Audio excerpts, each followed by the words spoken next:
দেশের তৈরি পোশাক খাতের সবচেয়ে মর্মান্তিক দুর্ঘটনাগুলোর একটি হচ্ছে তাজরিন ফ্যাশনসের আগুন।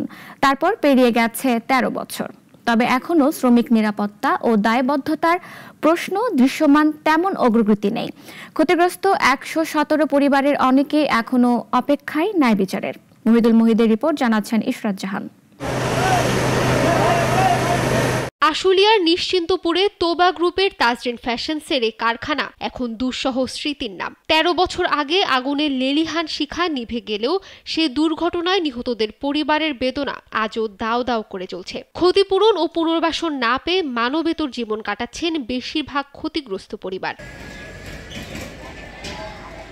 ১৩ বছর আগে এই ভবনে আগুনে পুড়ে মারা যায় ১১৪ শ্রমিক।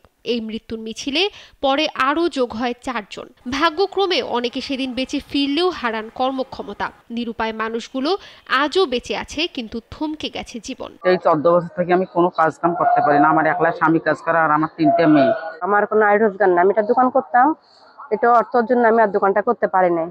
আহত শ্রমিকদের সুচিকিৎসা ও পুনর্বাসনে উদ্যোক্তাদের আশ্বাসের সবকিছুই শুধু ফাইলবন্দি। দিবসটি ঘিরে প্রতি বছর নিহতদের জন্য ফুলেল শ্রদ্ধা ছাড়া আর কিছুই জোটে না। নেই বিচারের অগ্রগতিও। ৩ বছর ধরে নিউরোসায়েন্সের চিকিৎসা করছি, এখন সিআরপিতে চলতেছে, এখন নিউরোসায়েন্সের চিকিৎসা চলে।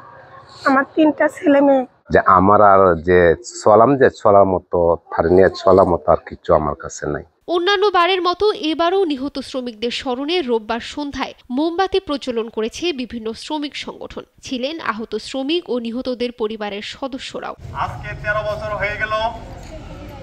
বিচার, ক্ষতিপূরণ ও পুনর্বাসন সহ শ্রমিকদের কাজের নিরাপদ পরিবেশের দাবি শ্রমিক নেতাদের। ১১৪ জন শ্রমিক নিহত হলো এবং কয়েকশো শ্রমিক কিন্তু মানবেতর জীবনযাপন করতেছে অসুস্থ অবস্থায় আহত হয়ে।